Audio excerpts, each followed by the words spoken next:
All right, back for another coaching spotlight. Technically, Yep. second time on the show. Coach Gary Kay, head coach of the Edinboro women's soccer team, coming on after his 250th career win at Edinboro. That deserves Gary, a round. That thanks for coming deserves a back round on the show. of applause. Thank you for inviting me. I see we've upgraded our furniture. Yeah. Absolutely, yeah, absolutely. We definitely need something in the holders here, but Yep. oh well. And hey, unlike last time, we can say it because I'm 21 now. Yes, we're talking about booze. Gotta get some nice little something in the cup. Yeah, we used to have a table and flowers, Yeah. and now we got nothing. We It- got it- nothing in here. It's definitely not stacked in the corner it's definitely Yeah, totally Nathaniel's definitely not in the studio right now.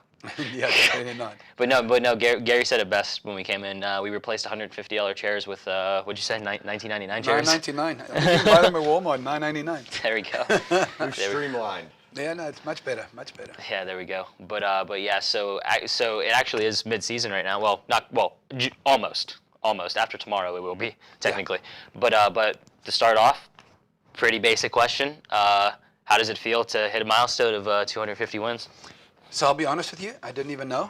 The only guy that's been keeping track is Nathaniel, and he emailed me or texted me right away, and he said, congratulations, 250 wins. Mm-hmm. And then you guys posted something on X, which I kind of was really impressed with, and We were ready.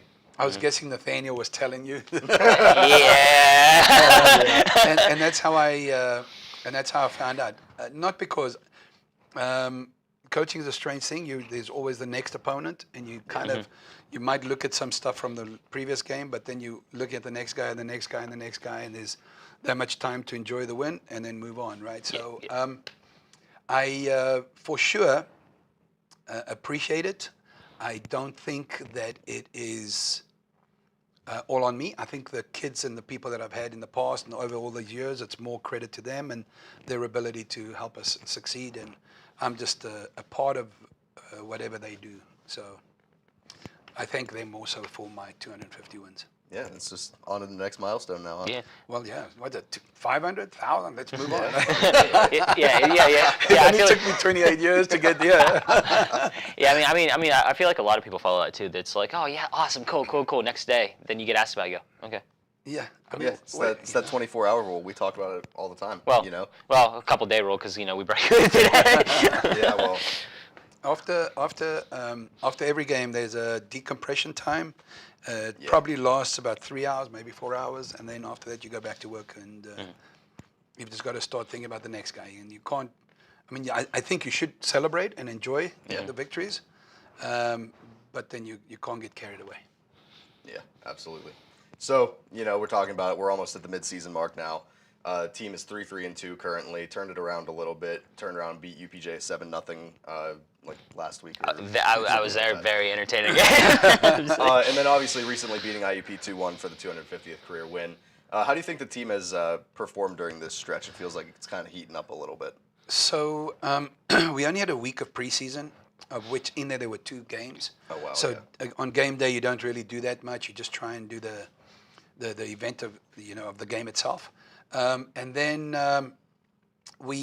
so technically we only had about 5 days. Yeah. To incorporate a new center forward, to incorporate 5 or 6 freshmen that are actively contributing now, and then to get a pattern of play that suits your players. Yeah.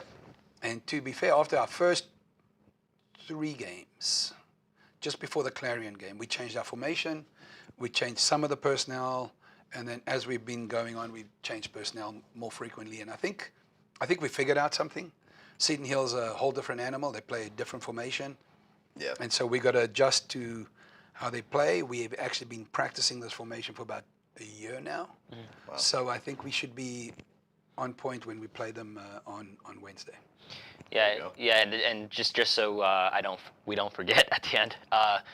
But by the time this drops tomorrow against Seton Hill, 6 o'clock, Sox Harrison Stadium. Be there, even though the game starts when this drops. Then of course Friday. Let's see if I can get it. Friday at Cal, 1 o'clock. There you go. Those are our next 2 games. Yeah. Yep. Next 2 games. But yeah. So we've said it already a lot. After tomorrow, it is mid-season. What expectations do you have for the team for the rest of the year? So I think we've kind of weathered some of the bad stuff. The 6-0 against Slippery Rock is not forgotten. We went and looked at the 2 goals we gave up against Clarion, and we're finding that when teams have big centre backs that are 6'2", we can't jump with them. Because they are massive, and so we gave up 4 goals against Slippery Rock. They were set pieces, 3 corners and 1 free kick, and we just couldn't match up with them, right? And then we gave up a goal against Clarion. They also got a massive centre back, and so we're trying to find ways to lessen the damage in those areas, and we've kind of found a style that fits for us, and I think we're moving forward. We're doing pretty well. I don't think we were even when we lost 5-0 to Gannon. 3 of the goals were mishaps on our behalf. So it's not like I know the scores look weird. Even when we beat UPJ 7-0, that really wasn't a true reflection of the game, because it was 3-0 until the 81st minute. Then we scored 4. Yeah. But then there's a variety of things, right? I bring on players that have been excited. They're excited to play. Their players probably kind of thinking like it's game over already. Right. So and then our players kind of excelled, so we scored a couple of really good goals late. Yeah, you get some fresh kids out there that are feeling the juice after already being up, and at that point, the other team's just kind of like, it's kind of lost. Yeah, it's at that game point, over, right? so. Let's just move on. We did that against Gannon, and actually against Slippery Rock too. When we got to 4-0, we just everybody goes, and we try and get everybody some playing time, and just so hopefully they can improve and be contributing down the road, Yeah, absolutely. Yeah, but Alex, I believe you get the last question. Yeah. So obviously the big reason, the big thing, the theme of this episode with you on is the 250 career wins. So you've reached the milestone. You're at this point in your career now. Is there a game or maybe even a stretch of games that really stands out to you over your career here?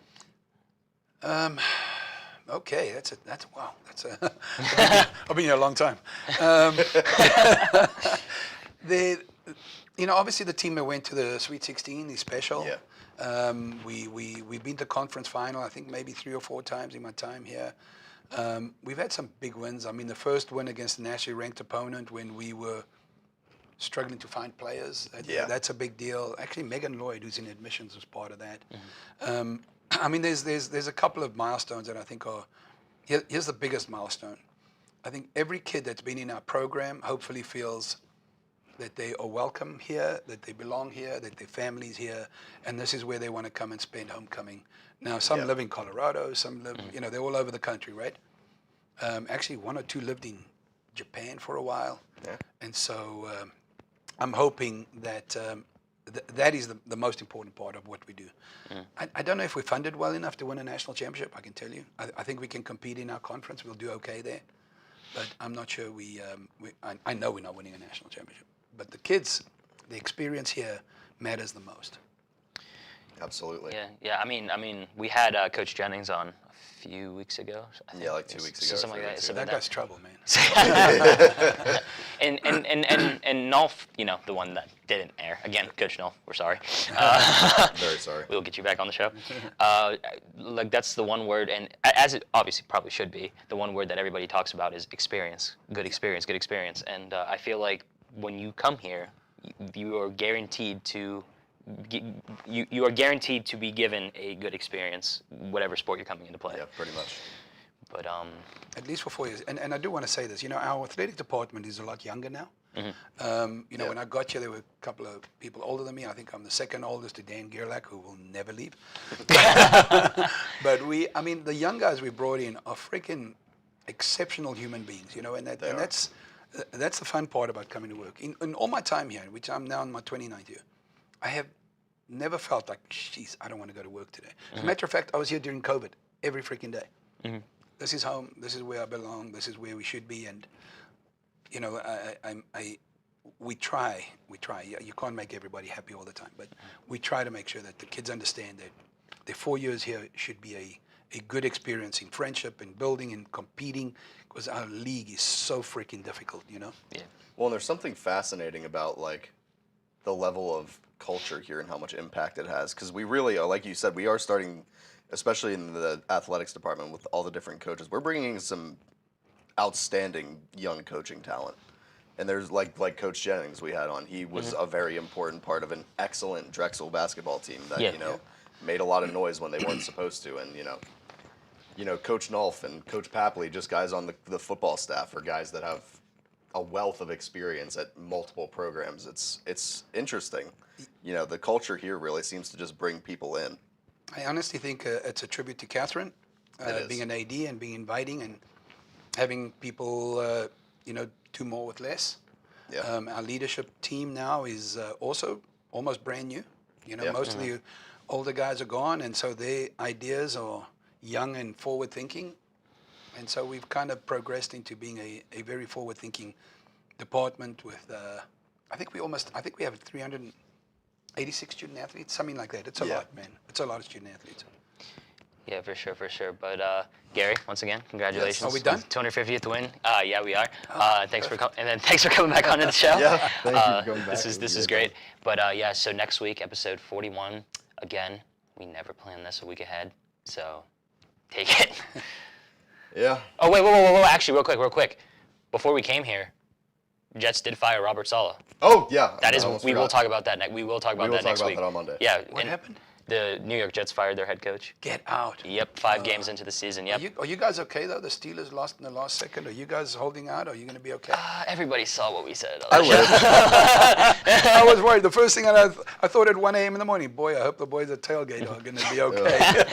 But we lived through it. Oh yeah, the one thing that I noticed while I was looking at the show that I missed. I left you hanging. Yeah. I forgot about that. I don't know why I paper toss at the end of the episode and then at the end of this too, but you know what? I get to do it twice, so. Yeah, because redemption, because you missed the first time. Good night, America. Oh, dang it.